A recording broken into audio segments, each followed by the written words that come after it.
Hi, I'm Gamer Tyler. I'm watching and recapping of Clash of the Titans, Season 1, Part 1, Episodes 1 through 13. Please subscribe and share and support my content on Patreon page and my Tartoons starting at just $1 a month. Gets you my weekly work schedule posted every Friday, my anime sneak peeks, and a chance at a $10 Amazon gift card. The series is a Canadian series produced by Studio B Productions, and Navadia originally aired in 2005, but aired in America in 2009. I'll be doing my original aired in the US notes along with the recaps of the series. Please subscribe and support my Patreon page and my Tartoons. Oh, I already read that. I already did that part. Okay. You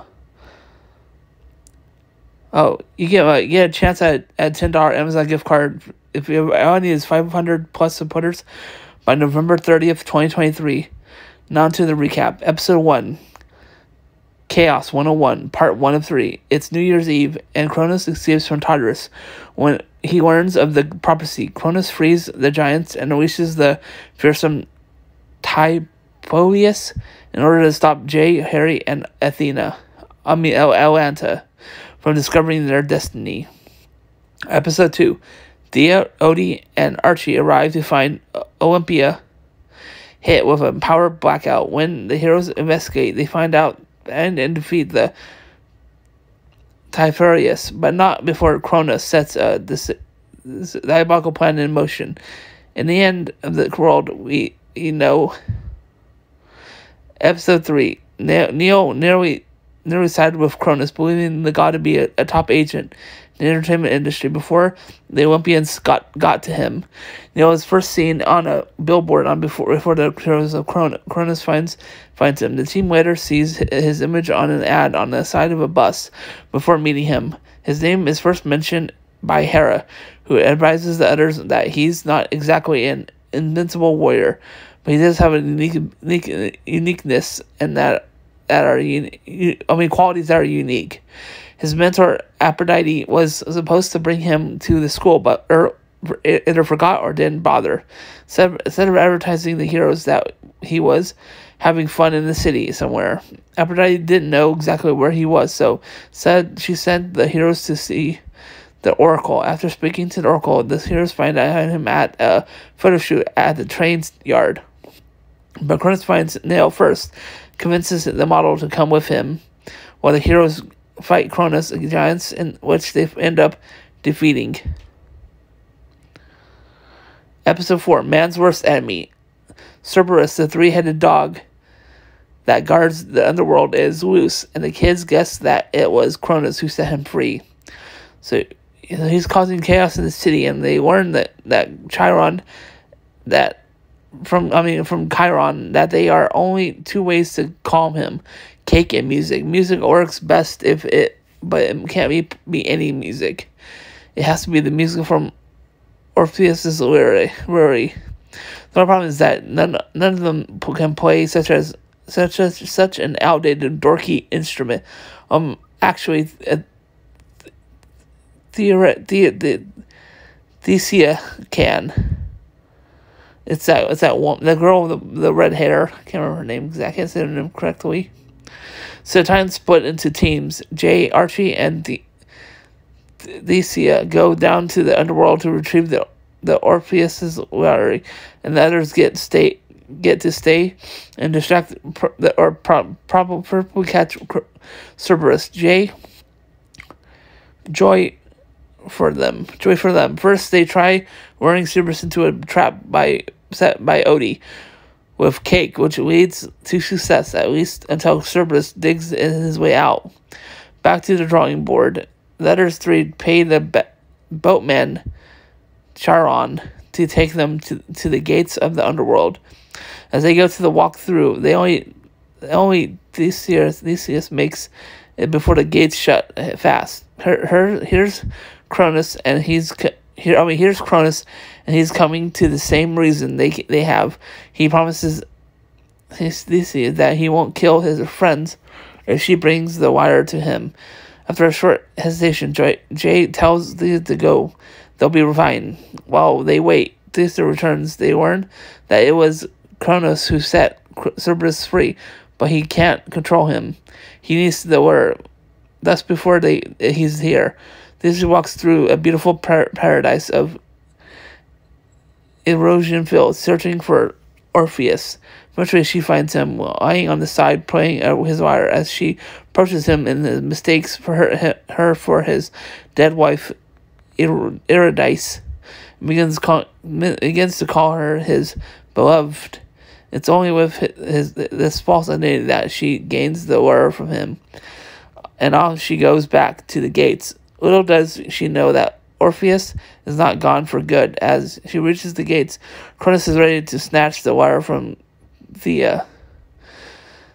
The three attempt to keep up the fight, but not too much prevail. Then Orpheus rocks up with all his dead friends who cover Cronus and burn his skin. As the three go and jump into the boat, Orpheus calls out to Theseus, his beloved. Troy questions this, and Theseus asks if he's jealous. The other Titans are trying once again to capture Cerberus. Out comes Harry's ropes. They manage to tie him up. Then Theseus opens and plays the lyre. Cerberus slowly lures to sleep, and then Hades appears from nowhere. He thanks the Titans for capturing Cerberus for him. What a naughty doggy. He takes the ropes and unleashes them, uses them as a leash. He also offers to return Orpheus' lyre to this episode 5, the nature of things. At the beginning of the episode, there is a couple walking through the park. Things begin to get a little strange as they start to hear weird music, then see shadows creeping up behind them. Pan appears from behind the couple and controls vines, making them wrap around the two. They are then pulled by the vines into a tree above it. It cuts to the protagonist with Archie looking at the mirror in his locker. To the mirror, he asks someone if they would like to go out sometime. From behind him, the 4 other guys agree, clearly embarrassed. Archie closes his locker and picks up his bag. Atlanta walks in, and by the blush on Archie's face, we know that it was Atlanta he intended to ask out. The other boys know it too. Then the new boy walks in, handing out flyers. Turns out he also goes by the name DJ Panic. He's hosting a party in the park on the Saturday.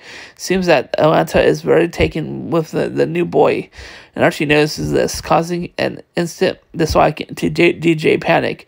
As the team are sitting down to lunch, DJ walks past, and it seems he also has a way with the ladies. Is there anything he can't do? Neo decides he has style when he is made clear that Atlanta and Bill are officially going out. Archie is too depressed to notice anything suspicious about our friend, the DJ.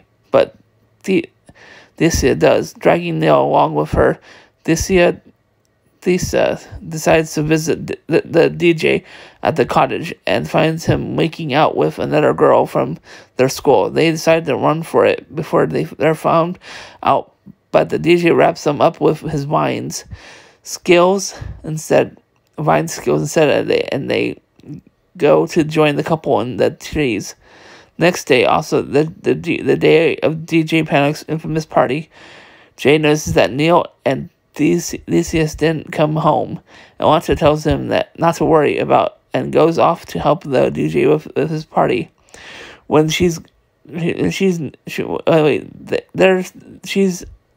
she notices how strange he's acting and picks up one of his records with a picture of Cronus on it. Weird. Then she notices that beneath his hat are a pair of horns. Weirder, as the party is beginning to get crowded, Jay, Archie, Odie, and Harry show up. Thyrsa is trying to bang on against the tree, the hopes of breaking the vines. No luck. Neil tells her to stop worrying. Well, you could help and get bruises like yours? No thanks. If only we had something to break the vines.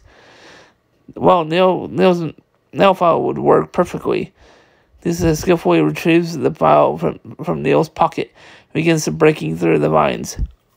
The party is in an uproar as Atlanta realizes that Jay Panic is brainwashing the audience to break out in havoc and destruction. Odie manages to squeeze through DJ's van and looks around for him, waiting to stop the music.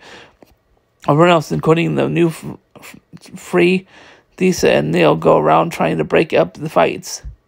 Odie breaks the music, and with it, the spell over DJ Panic is actually the fact that he is the demigod of nature and was put under Cronus's power to corrupt the people's minds. Atlanta admits that she was stupid for ever trusting Phil and ever going out with him. That makes Archie happy, but Jay's worried at how much power Cronus has. He's even more powerful than they thought if he can control people's minds. Episode 6, The Trojan Horse. Odie lets Hermes' powerful kindness fall into the Cronus' hands, and thinking he doesn't have the stuff heroes are made of, he quits the team and joins Cronus. Is this a ruse worthy of the ancestor Odysseus? Or has Odie really turned to the dark side forever? In the meantime, Jay is wondering if he really is fit to be the leader. Now, in the episode, Odie is the Trojan horse, but they trick the villain into believing that he'd be willing to betray his teammates. Episode 9, Sibling Rivalry. After Neil single-handedly captured Medusa, he can't stop bragging to the gang. Neil not only drives them crazy, but he also gets under Medusa's sister's scary skin. When the Gorgons kidnap Neil in exchange for Medusa, the whole team is caught between a rock and a hard place. But eventually, the hero Neil is rescued by his friends. Episode 10, Mazed and Confused. When Cronus manages to slip some ancient DNA into a cloning experiment, the heroes have to grab the bull by the horns as the Minotaur run loose in the new Olympia's underground tunnel system.